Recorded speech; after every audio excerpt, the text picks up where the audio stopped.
Salve pessoal, tudo bem com vocês? Chegamos a mais um episódio do podcast Aquarismo para Todos. Eu sou Eduardo Starling e hoje eu vou trazer um episódio que já estava programado há muito tempo, mas que ganhou uma certa, digamos assim, um encorajamento para poder fazer, tá? Como o pessoal que lê a newsletter, né, já viu, né, que eu estava programando para essa semana uma entrevista, uma das minhas entrevistas. Aí eu reforçando, já está tudo certo, o convidado topou, mas o problema é encontrar as agendas, porque eu tenho uma agenda complicada, ele também tem uma agenda complicada, a gente ainda não conseguiu, eu vou tentar para ser o próximo, tá? Vamos tentando, vai ser uma entrevista bacana, vai dar um olhar diferente no aquarismo, acho que é uma das coisas que eu quero fazer aqui também com essas entrevistas, tá? Mas aí eu resolvi antecipar a pauta, estou com alguns assuntos aqui para trazer, né? Estão pintando umas ideias interessantes. Estou deixando os episódios de espécie ou de família para o final, como eu fiz na temporada passada. Estou deixando mais para depois, até porque vai me exigir uma certa pesquisa, tá? E então aqui a gente vai falar sobre mitos e verdades do aquarismo. Mais um dos temas que eu joguei logo no primeiro episódio da primeira temporada, ainda com um áudio meio mais ou menos, com certa dificuldade de mixar, essas coisas, né? Mas eu tinha essa proposta de fazer um episódio disso. E agora, o principal motivador para fazer esse episódio é que é o seguinte: eu converso em grupo, assim, além aqui do grupo aqui do podcast, né? E aí aguardem novidades, né? Eu ainda não tenho uma discussão rolando no Substack, né? No site. Porque é difícil, hoje em dia as pessoas perderam o hábito, né? As pessoas vêm muito no celular, acaba o mais fácil é o WhatsApp mesmo. Mas pode ser que a gente consiga fazer umas conversas ali nas postagens, por enquanto a gente não tem. Mas assim, além do grupo aqui do podcast, tem uns grupos lá do Força Discos também, que é dessa comunidade que o nosso grupo está. E tem outros grupos que eu participo também de aquarismo, alguns outros, né? E é impressionante como mesmo com tanta informação disponível, com tanto conteúdo YouTube, com site, com bula, com PDF, site gringo, as pessoas continuam repetindo umas coisas que já estão superadas há muitos anos, para não dizer muitas décadas, continuam repetindo um monte de coisa, tá? E é o tipo de coisa que, cara, só faz mal, porque a pessoa se ilude e nessa que ele repete, ele acaba iludindo mais gente. E aí o que acontece? Perde peixe, dá tudo errado e o cara não entende e o cara começa a mirar as coisas erradas. É impressionante. Tem muita gente que ainda se pega umas coisas que já estão superadas há muito tempo, tá? E muitas dessas são mitos do aquarismo, né? São grandes mitos do aquarismo. E aí, por conta disso, motivado por isso, eu resolvi listar. Eu peguei várias listas de mitos e verdades por aí. Se você der uma googlada aí, mitos e verdades do aquarismo, você vai achar várias listas. Então eu fui catando daqui e dali, coisas que eu escuto pra cá, por aqui e por ali. E eu listei 10 aqui para poder falar. Eu peguei só algumas 10 aqui. E eu vou falar, tem algumas controvérsias, outras nem tanto, né? E aí eu resolvi discorrer sobre isso. Assim, eu não sou a verdade absoluta, né? Eu já digo isso sempre. Mas assim, eu vou dizer em cima da minha experiência de aquarista, do que eu converso com vários outros aquaristas, algumas coisas são cientificamente provadas e outras são da minha experiência, tá? Então, assim, só escutem, tentem raciocinar comigo, tá? Vê se faz sentido o que eu tô falando. Se não fizer sentido, manda mensagem. A gente troca uma ideia. Se tiver algum argumento que eu não tiver passado, eu coloco aqui no ar. Pode até mandar áudio, que eu boto o áudio ipsis literis aqui também. Mas vamos tentar trazer, tentar tirar um pouco de... É assim porque eu escutei. Eu escutei porque falou. Eu vou tentar trazer um pouco de como que... Por que eu estou dizendo isso, tá? Mas é importante. E mais, escutou uma pessoa que quer ser aquarista, mas está meio... Pô, não sei se é isso, bababá. Ou um cara que está começando e tal. Manda isso aqui para ele escutar. Trazer mais gente pro hobby é importante. Quanto mais gente tiver, além de ter a felicidade de ter um aquário, de ter um pouco de natureza dentro de casa, um hobby que ligado à natureza, que é mais barato do que muitos outros, mais barato do que ter um hamster talvez, mais prazeroso. Você não é igual prender um passarinho, já falei isso várias vezes, né? Mas além de tudo, quanto mais gente tiver no hobby, a gente vai ter mais loja, vai ter mais produto, vai ter mais empresa nacional, vai ter uma escala maior, então as coisas vão vir lá de fora com uma escala maior, o preço vai cair. Todo mundo ganha. Então vamos fazer o hobby crescer, a gente tem potencial para isso, tá? Então agora vamos para nossa pauta de mitos e verdades do aquarismo.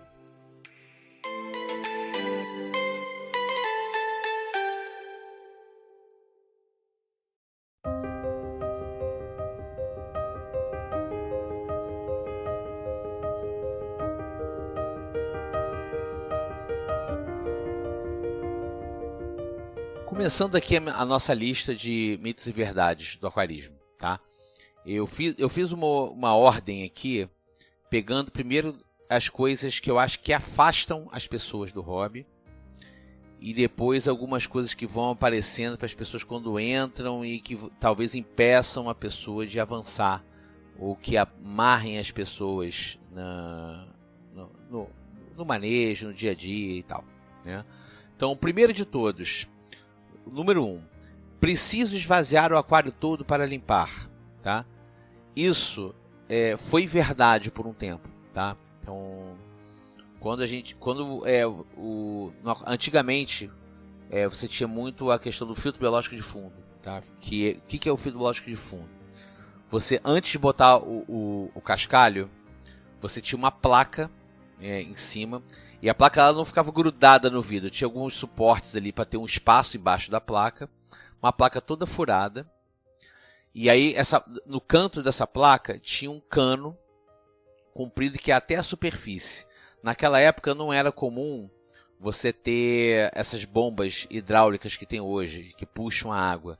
Então, para poder fazer funcionar, pela saída onde teoricamente sai a água, pelo o joelho ali onde sai a água, entrava uma mangueirinha e você botava uma pedra porosa lá dentro. E essa pedra porosa fazia uma cortina de bolhas, essas bolhas puxavam a água e saía a água lá por cima, né?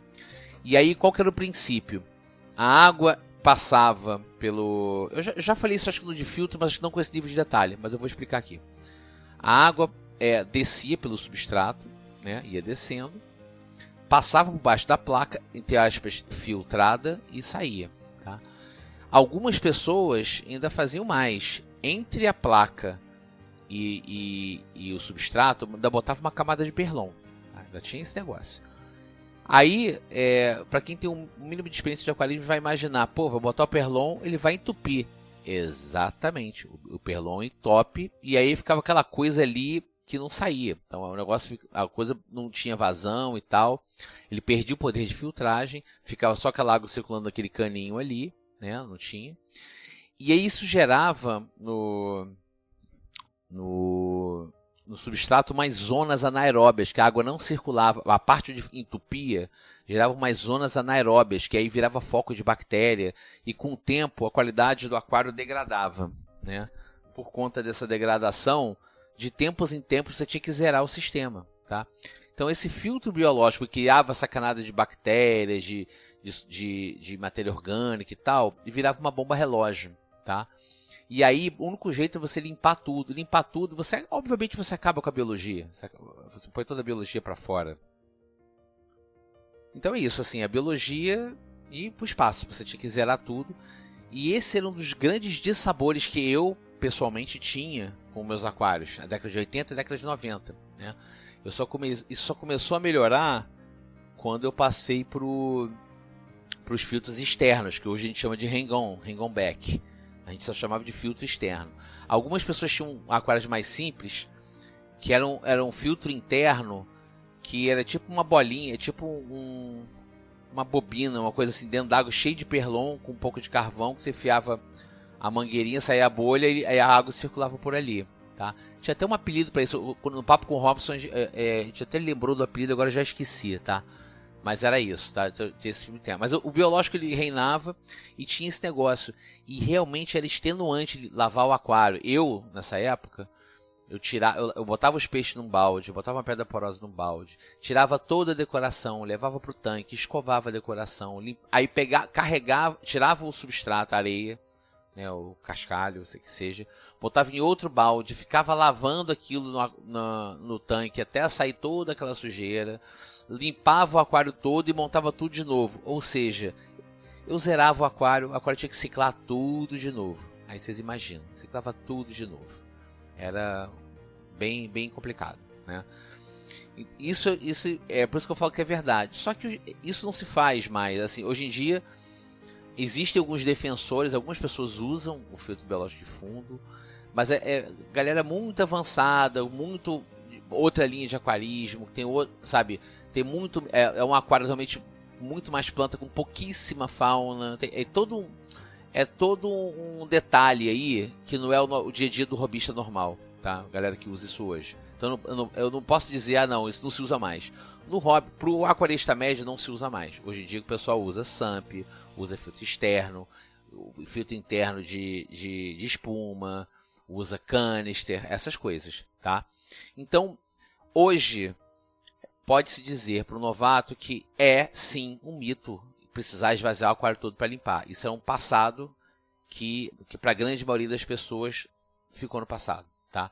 Então, isso inclusive quando eu falo com alguém que teve aquário há muitos anos e deixou de ter porque dava muito trabalho, eu falo, pô, não, o aquário é tranquilo.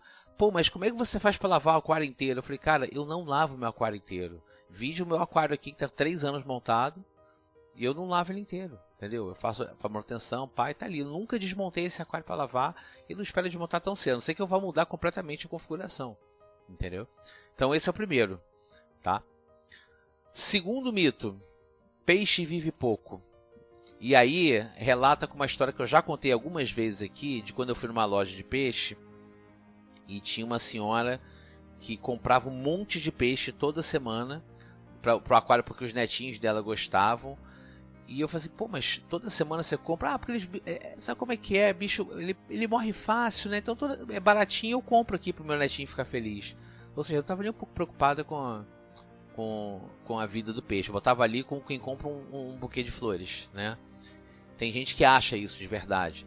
E assim, o peixe não vive pouco, tá? Assim, os peixes que vivem menos, pra falar a verdade, são os peixes que vivem então de 2 a 3 anos, tá? 2 a 3 anos. Tem muito peixe que vive 5, 10 anos, 15 anos. Tem cascudo que vive mais de 20 em aquário, ou lago, etc. O peixe vive pouco, vive meses, se você comprar um peixe doente, de um lojista que não é um cara muito sério, ou for um peixe muito sensível, ou que você tem os parâmetros errados, ou que você teve algum tipo de problema no aquário, algum pico de amônia, que às vezes não é uma culpa, é uma coisa que acontece, porque um peixe morreu, uma ambulária morreu, você não viu, ela viu a concha, viu que ela morreu, deu um pico de amônia. Então, é uma coisa que a gente já explorou até no último episódio da segunda temporada. Tem várias coisas que dão errado e que morrem, mas nas condições normais de temperatura e de pressão, os peixes vivem bastante. E aí eu dou exemplo aqui em casa, eu tenho alguns peixes tidos como sensíveis, que são realmente sensíveis, precisam de um aquário estável. Neon é um exemplo, neon cardinal é um exemplo. Os meus neons aqui estão praticamente todos eles, desde que eu montei essa configuração, que fez 3 anos. Então meus neons praticamente todos têm 3 anos de aquário. Otocíncros, eu renovei há pouco, eu tive um problema, que eu realmente perdi vários otocíncros. Os que eu perdi tinham mais de 2 anos comigo, agora eu estou com uns aqui que estão vivendo super bem também. Ramirez é um peixe que tem muita gente que não consegue ficar mais do que 2 meses. Eu estou com o Ramirez aqui já tem uns 6 meses. Andou meio combalido aí porque eu tive um pico de amônia tem coisa de 3 semanas. Que ele ficou meio escondido, mas já tá nadando de novo. E assim, tem alguns peixes que realmente são mais sensíveis assim. Mas no geral, um aquário bem cuidado, bem dimensionado, etc e tal, o peixe vai durar anos, tá? Então, e o bom lojista sabe disso. O bom lojista sabe que ele não vai ganhar dinheiro vendendo peixe sempre para você. Ele vai ganhar dinheiro vendendo peixes saudáveis que vão te fazer voltar na loja dele para comprar planta, ou para comprar a ração, ou porque você vai mudar alguma coisa, que você vai montar um novo aquário. Às vezes você leva um peixe que cresceu demais e você vai comprar um menorzinho, que você muda a sua fauna. É aí que o bom lojista ganha dinheiro, entendeu? Mas assim, não existe essa de que o peixe vive pouco. Beta então, coitado. O beta é tido como peixe frágil. Por quê? Os betas são sobreviventes. Você tem beta jogado. Você vai em pet shop que não tem aquarismo ou que quer ter e não sabe. Você vê aqueles betas tristes naquelas beteiras lá. E a pessoa leva para casa sem saber de nada, porque o lojista não orienta. Eu já falei isso no episódio sobre beta. E o beta dura uma semana. Aí o cara chega em casa em top de comida, dá um pico de amônia, 3 dias o beta morre. Isso é super comum. Mas o beta é um bicho resistente pra caramba, tá? O que eu comprei aqui já vai fazer 6 meses daqui a pouco. Não, um pouquinho menos. Pô, tá super bem. O beta é um aquário bem dimensionado, bem tratado, vive super bem. As pessoas acham que vive pouco, não vive. Tá? O beta na natureza vive 3 anos, em aquário vive o dobro, vive 5, 6, fácil. Né? Então esse é mais um dos mitos de aquarismo. O terceiro mito é rapidinho, é só uma besteira, o peixe morre pela boca. Eu cresci ouvindo isso. Não pode dar comida demais pro peixe, porque o peixe vai comer até morrer, vai comer até estourar. Talvez o King, né? Que o King é um bicho meio doido, né? Eu nunca tive, mas é um bicho meio maluco. E assim, eu tive uns discos aqui também que comeram até comida que não era para comer, comeram comida do peixe fundo e apareceu boiando constipado, com a barriga inchada, porque, sabe, deu gás e depois eu, com banho de sal de Epsom, sabe, de sal amargo, desinchou, voltou normal, né? Mas eu acho que já falei isso em algum momento também. Mas o peixe, não é que o peixe morre pela boca, as pessoas não dá comida demais que o peixe morre pela boca. O que acontece é, ele vai comer o que ele precisa e o que não precisa vai pro fundo, vai apodrecer, e aí é aquela coisa que eu já falei da parte de ciclo de nitrogênio. Você vai ter um pico de amônia, aí vai ter aquele problema todo que eu já expliquei, né? Então, essa é mais uma falácia do peixe morre pela boca, tá? Bom, eu não sei a galera do Jumbo, né? Se a galera do Jumbo tiver um exemplo também, porque tem uns peixes Jumbo meio doidos também, né? Que come qualquer coisa, come tudo, né? Enfim. Número 4. Quanto menor o aquário, mais fácil cuidar. Isso aí é o grande problema de vários dos iniciantes. Porque as pessoas pensam, obviamente, na logística em casa. Pô, vou carregar aquele bicho imenso. Bota aqui esse aquáriozinho aqui.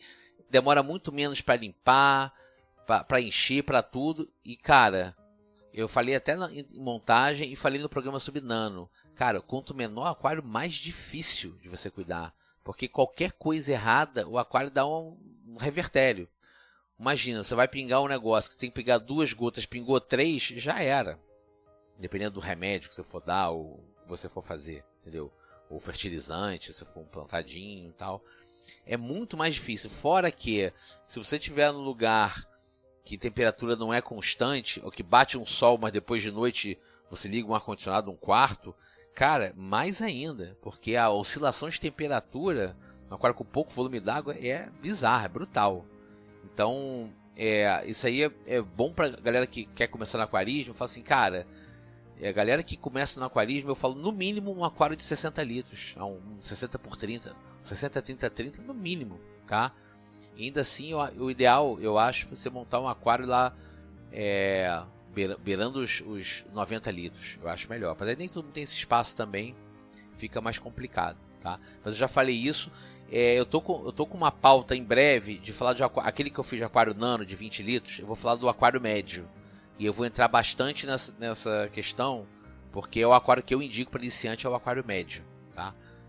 Então a gente vai falar mais sobre isso. Número 5. Peixes crescem de acordo com o tamanho do aquário.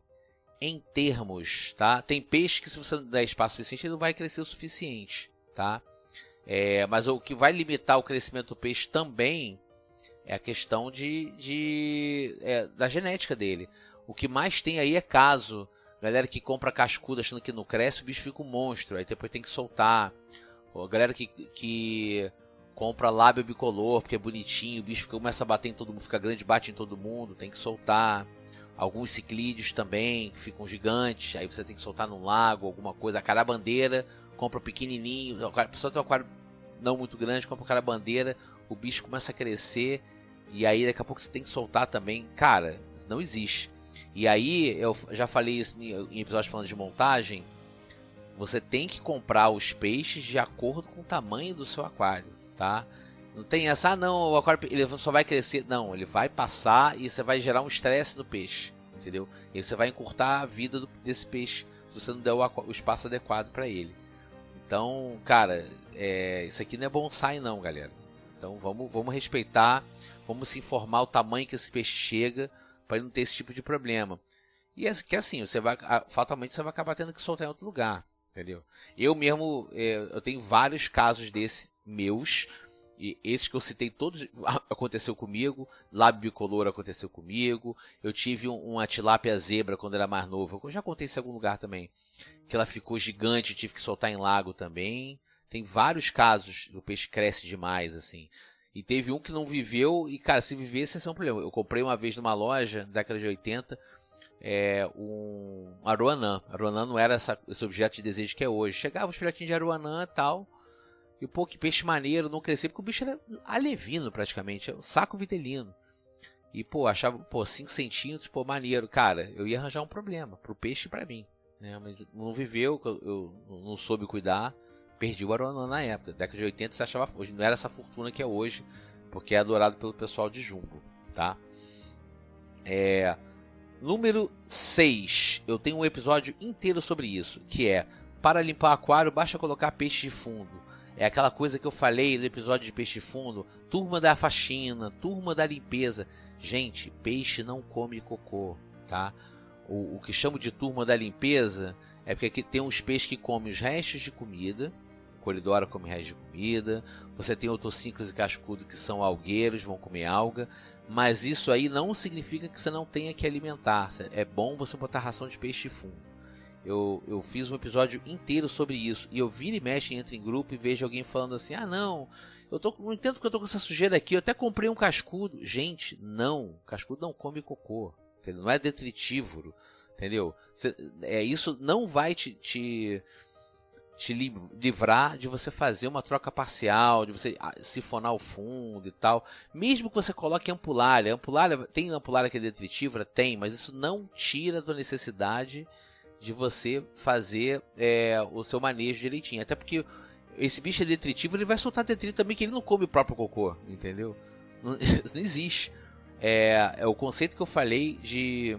que eu vou voltar daqui a pouco sobre ele, tá? Mas eu vou deixar aqui, que é o conceito que eu falei do sistema fechado. Você tem uma caixa, você está colocando uma quantidade de X de matéria orgânica, ela não vai sair. Óbvio que uma parte dela vai ciclar, vai virar fosfato e nitrato e vai sair pelas plantas, pela fotossíntese, uma parte. Mas na parte pequena disso, entendeu? Não ainda mais um aquário comunitário, não acreditem nisso, cara. Isso todo, cara, tem gente aquarista de anos que fica repetindo essa besteira. Então não acreditem nisso. Então, essa questão dos peixes de fundo, tá? Isso é o recado que eu queria dar nesse momento aqui. Agora, item número 7. Não preciso trocar água nem sifonar sujeira, pois o meu aquário tem um filtro XPTO, um filtro Mega Blaster, poderoso. Importante, muito importante. Isso aqui eu vi outro dia, tá? E eu entrei numa discussão, falei, cara, não é para isso. Obviamente que você tem um filtro para poder ciclar a matéria orgânica. Você tem filtro para ciclar a matéria orgânica, tá? Então, o que esse filtro vai fazer? Eu vou explicar aqui rapidamente. Agora, em áudio, que escrevendo... eu nem consegui escrever isso, eu falei pouco, mas agora eu vou falar em áudio, tá? A matéria orgânica que tem no aquário, você não vê, ela vai para o filtro, tá? Quando ela vai para o filtro, pensa o seguinte: eu tenho uma quantidade X, vamos supor que esse X é 100, tá? Que é o 100% de matéria orgânica que eu coloquei no aquário. E aí o peixe, eu coloquei isso em forma de comida, tá? O peixe vai usar isso para ter energia e ele vai defecar o que ele não usa. Aí aquilo ali caiu para uma quantidade de X, então tem uma quantidade de 80 de matéria orgânica, tá? O filtro vai puxar, vamos supor que você tem um filtro fodaço, tá?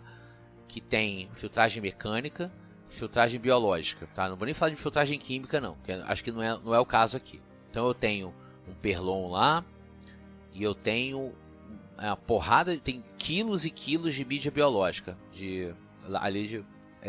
com bactérias benéficas, tá?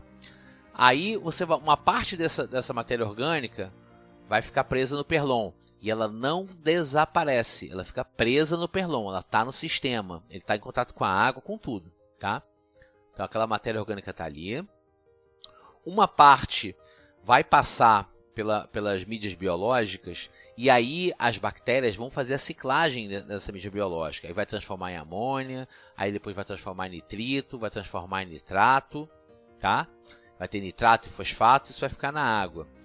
Só que isso fica dissolvido na água, transparente e invisível, dissolvido. Ele não sumiu, você não eliminou a matéria orgânica. Ela só se transformou e continua lá na água. Essa matéria orgânica que tá nessa água, ela é absorvida pelas plantas. Então você tem fitoplâncton ali, pelas plantas quando você tem um aquário plantado. Só que ela também está disponível para o zooplâncton. O seu aquário tem zooplâncton, tem as bactérias, não só as benéficas. Você tem toda uma gama de bactérias no seu aquário que vão crescer em cima dessa alimentação que você dá ali. Isso é invisível, gente. Vocês vão fazer isso, a carga de matéria orgânica aumenta no aquário. Aí você for medir, a galera que tem medidor de TDS, né, de total de sólidos dissolvidos, vai ver que o TDS vai subir, tá? Isso não desaparece do aquário, tá? Isso vai acumulando. E não adianta, não, porque meu aquário evaporou, eu repus com água. A matéria orgânica não evapora junto com a água, é só o H2O que evapora. Você vai colocar mais água ali, aquela matéria orgânica não vai sumir, ela vai estar ali dentro, tá? No sistema. Então, eu preciso fazer isso sempre. Eu preciso fazer. Não, é regra fazer toda semana. Depende. Eu já falo muitas vezes do depende. Depende. Se você tiver poucos peixes, muita planta, você talvez tenha que fazer isso menos tempo. Você talvez tenha uma carga de matéria orgânica muito menor, talvez consiga. Eu vou falar daqui a pouco de uma outra coisa que vai conversar com isso que eu estou falando, tá? Que é o item logo depois desse. Mas em geral, um aquário comunitário, isso não desaparece. E como é que você alivia a carga orgânica? Você tem que tirar, você é um sistema fechado, você tem que tirar isso do sistema. Nesse exemplo que eu dei aqui, como é que eu tiro do sistema? O primeiro passo limpar o perlon ou trocar o perlon. Eu vou tirar aquela matéria orgânica que ficou no perlon, tá? Esse é o primeiro passo, tá? E aí você vai diminuir aquela carga. Segundo passo, sinfonar. Se você vê coisa boiando, você vai lá, sifona, cocôzinho que o filtro não pegou, beleza, você já tirou uma outra parte. Agora tem um terceiro passo importantíssimo que é troca parcial de água, que é TPA, tá? E sempre bate na tecla da TPA, por quê? Aquilo que as bactérias ciclaram, que está disponível na água para zooplâncton e para fitoplâncton, tá? É matéria orgânica dissolvida, entendeu? Tá ali. Inclusive é foco de doença. Se você começa a aumentar muito a carga ali, daqui a pouco você vê um peixe com o olho esbugalhado, é um ataque bacteriano. Essas bactérias tá tendo campo para essas bactérias porque você tem muita matéria orgânica dissolvida. Então, para você eliminar essa matéria orgânica invisível, você tem que tirar água. Você tira uma água cheia de matéria orgânica e entra com a água que você, ou da sua torneira que você tirou o cloro, ou uma água de osmose reversa, uma água que ficou descansando para evaporar o cloro, é uma água sem carga orgânica. Então, com isso, quando você faz a troca de água, você tira uma parte da água que tem muita matéria orgânica para uma água que não tem nenhuma matéria orgânica. O resultado disso é você passa a ter um aquário com menos matéria orgânica. E aí, como é que eu provo que isso acontece? Pega uma caneta de TDS, que é total de sólidos dissolvidos, tá? Imagina que a quantidade de minerais que essa água tem não oscila, tá? A que você tem na sua torneira ao longo do ano tem sempre mais ou menos a mesma quantidade. Você mede o TDS antes da TPA, troca metade da água do aquário e mede o TDS depois. Você vai ver que o TDS vai cair. Por quê? Toda aquela matéria invisível você tirou do aquário. Gente, isso é saúde do aquário. Eu falei isso quando eu ia falar de doença, eu falei de saúde do aquário. Isso é saúde do aquário, cara. Então assim, mas eu sempre fiz assim. Beleza, você sempre fez assim, mas tem peixes que resistem e tem peixes que não resistem. Tem peixes que não dão bola para isso, tem peixes mais sensíveis, entendeu? Sabe? Não quer dizer não quer dizer que agora que passou a ser errado. Não, agora a gente tem conhecimento do impacto disso e de como é que a gente resolve isso, entendeu? Esse é o ponto. Embora tenha influencer que vá aí na internet para ficar dizendo, você não precisa fazer, você tem um filtro bom, você não precisa ficar fazendo tanta troca parcial. Isso é em parte, cara, porque você talvez tenha que fazer menos trocas parciais, você tem menos fauna. Você tem um aquário superdimensionado, um SUMP superdimensionado, tem pouco peixe, é óbvio que você vai ter menos necessidade de fazer troca parcial do que um cara que tem um aquário superpopulado. Eu que tenho um aquário superpopulado, a galera que segue no Instagram, do grupo WhatsApp sabe disso, eu tenho que fazer TPA o tempo inteiro, porque eu tenho que fazer toda semana porque foi uma escolha minha. Eu quero ter um aquário com mais peixes, logo eu tenho que pagar esse preço, que é manter o aquário o mais saudável possível, tá? É isso, gente. Não tem regra, uma grande regra. A regra é o seguinte: tem pouco peixe superdimensionado, você vai ter o depósito de matéria orgânica ali vai ser mais lento, mas vai depositar. Isso é fato, gente. E isso me leva ao item 8 dessa lista, que é: num aquário com muitas plantas, o meu sistema é autossuficiente. Isso aí, gente, tem que tomar cuidado, porque existe sistema autossuficiente, tá? E existe até uma literatura sobre isso, tá? Que é chamado método Valstad. Valstad é o sobrenome de uma mulher, acho que é uma mulher, tá? Que escreveu um tratado de aquários autossuficientes, que não tem nem iluminação. Você coloca um aquário com luz do sol, densamente plantado, com solo, com humus mesmo, sabe, com terra, com areia por cima, colocam alguns peixinhos, colocam sei lá, uns moluscos, sabe, uns caracóis e tal, e você não faz nada no aquário, tá? Existe isso? Existe, tá? Todo mundo consegue fazer isso? Não. É muito complicado de fazer, porque você tem que estudar, tudo isso tem que ter uma quantidade certa. Pra galera que tem plantado há mais tempo, sabe, na época que você usava humus de minhoca com a camada de cascalho inerte em cima, sabe que qualquer deslizezinho é alga para todo lado, você perde o aquário praticamente, você tem que zerar o aquário, tá? Você tem que ter uma quantidade de plantas muito grande, você tem que saber exatamente quanto que você tem de planta ali absorvendo aquilo, para ver o que vai ficar disponível para aqueles moluscos e aqueles peixes, e você tem que fazer ajustes de tempo inteiro. E não é um aquário completamente isento de TPA, mas é um aquário que tem um equilíbrio muito complicado e você tem que ficar observando isso. Então eu falo, existe, mas não é uma coisa para o hobbyista médio fazer, é uma coisa super complicada, tanto que você vai em fórum lá fora, porque assim, aqui no Brasil a gente não tem essa tradição de fórum de mensagem, né? Isso, Inglaterra, Estados Unidos, é muito comum, tá? E eu frequento algum desses fóruns. Você fala que tem um aquário de Valstad Método, a galera vem cheio de pedra, porque realmente é muito complicado. É muito complicado. Eu diria até que isso é coisa para biólogo fazer, cara. Eu não acho que isso é pra galera como hobby, não. A não ser que você queira ser um botânico, uma coisa assim. Não é uma coisa assim. Então, o usual cara, não aceite isso como verdade, tá? É possível, mas não é viável, eu diria, tá? Item número 9. O melhor pH para o aquário é o pH neutro. Gente, o pH em si já é um grande mito, tá? As pessoas falam, esse peixe de água ácida, esse peixe de água alcalina, esse peixe de água neutra. Existe isso, a característica dele na natureza, mas salvo algumas raras exceções, você pode ter um peixe de água ácida e criar um peixe de água, num aquário de água alcalina. Tá? O maior exemplo disso são os discos. Na natureza, os discos ocorrem em água de pH 5. 5 e pouco, 6, se muito. Não, em Rio Negro acho que não chega a 6 nunca, tá? E aí tem esse grande verdade, não, o disco é para água ácida.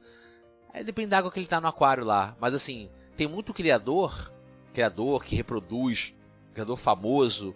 Tem o Jack Watley Discos lá nos Estados Unidos, que é um dos mais famosos. Foi o cara que desenvolveu a primeira variante que chamam de híbrido de disco de cativeiro, que é o Blue Turquesa, Blue Turquoise. Foi esse cara que desenvolveu. O pH dos aquários dele é 7.5. Então assim, pH, você tem que tomar um certo cuidado, tá? Pra gente aqui, na média, tá? Aí eu posso ser desmentido, vou adorar ser desmentido, tá? Os peixes que eu acho que não se dão tão bem com pH ácido são pessilídeo, então Molinésia é um peixe que prefere água alcalina porque ele gosta de água mais salobra, gupe, espada, vive água ácida também, vive, você vê qualquer riozinho aí, você vê o rio com pH 6,6 aí, você vê espada selvagem que ele soltou aí, vive sim, mas vive melhor com água alcalina, tá? Ciclídeo africano, eu desconheço o ciclídeo africano com pH menos de 8, tá? Especialmente a depender do lago. Malawi e talvez Tanganica, acho que nem a pau, tá? Eu não sou um expert de ciclídeo africano, gostaria de ser, até queria fazer um programa sobre ciclídeo africano, mas eu preciso estudar mais. Eu conheço muito pouco, é um mundo. Galera de ciclídeo africano, isso é um mundo. De repente, em vez de eu falar, eu vou chamar um especialista para falar sobre, tá? Então, nesse caso aí, eu acho que realmente, nem se você for aclimatando aos poucos, ele não vai viver, tá? Mas, no mais, você tem que só ter o cuidado de ver se o pH onde ele está é compatível com o pH do seu aquário, de como estabilizou o seu aquário. E as pessoas têm pHs confortáveis a depender da água que usam para repor e para TPA, né?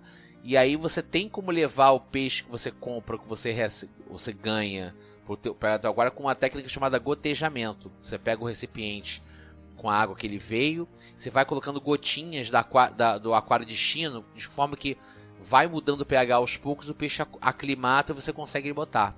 É uma forma de você reduzir o impacto do pH brusco, tá? Mas é isso, o pH é uma coisa que tem mito, ainda é um pouco uma verdade absoluta e não é tão assim, tá? Tomem cuidado com o negócio de pH. E aí, o melhor pH é um neutro? Vai depender, né? Melhor para quem? Tem gente que não tem condição de botar um pH neutro, que recebe uma água muito alcalina.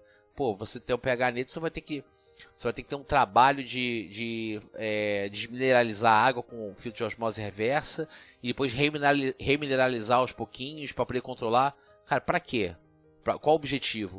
O peixe vai vir com 6.8, com 6.6, com 7.2. Besteira. Você tem que de repente ter um aquário com pH que seja mais fácil de você atingir. E tudo bem, entendeu? Você tem uma água 7.5, você não precisa baixar para 6.8 ou 7 para ter disco, ou 6.6.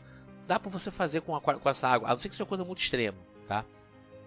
E aqui o último que eu escuto bastante que é o meu item 10 aqui da lista, produtos importados são sempre melhores. Gente, é impressionante como tem galera que fala, pô, você quer um produto para tirar o cloro da água? Você tem que comprar o Prime da Siquem. E a Siquem fez um marketing muito...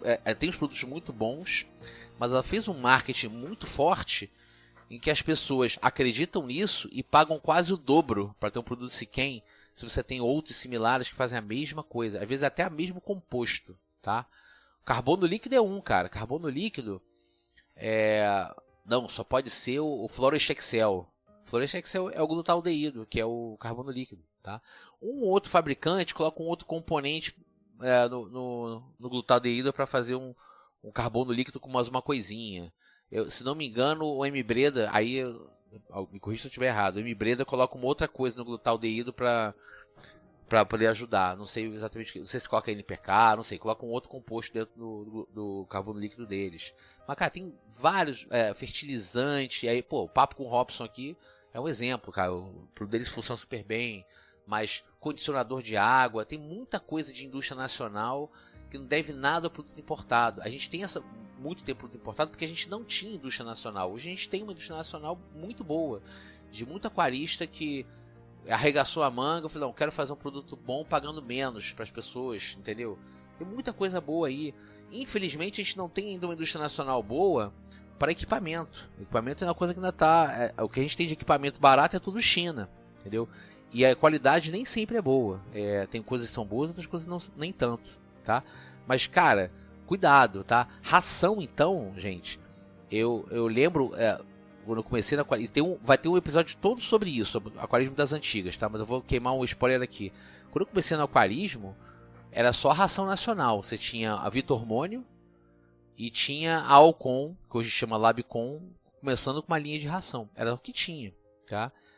E, cara, é o que a gente fazia, tinha peixe, beleza. Até que chegou um momento que começaram a chegar as rações gringas. Aí começou a chegar a ração da Tetra e depois da Sera. Aí invadiu, realmente as rações estão ótimas, muito boa. O criador aqui se refestelou. Caraca, que ração maravilhosa. Meus peixes estão procriando que nem coelho. Rações muito boas. E por um tempo, as rações gringas eram muito melhores do que as nacionais. Só que isso não é mais verdade. Hoje em dia você tem a Poitara com rações ótimas. A Black Line da Poitara, se bobear, tem a mesma qualidade das rações da Sera, ou até os mesmos componentes. Tem componente importado, tá? São rações muito boas. A ração da Nutricon é muito boa também. Eu dei um tempo aqui, a ração da Nutricon são muito boas. Tem outros. Isso sem contar outras coisas que você compra aqui, como Artemia congelada, que é biomassa de Artemia. Patê congelado, que o Antônio aqui do Força Discos faz. O patê dele é muito bom, ele manda pro Brasil inteiro. Tem lojista que faz patê também. Tem de tudo isso. Tudo isso tem gente nacional trabalhando bem. Então, gente, cuidado. Ah, não, tem isso aqui da Siquem, beleza, mas tem um similar nacional? Procurem saber. Tem muita coisa boa aí.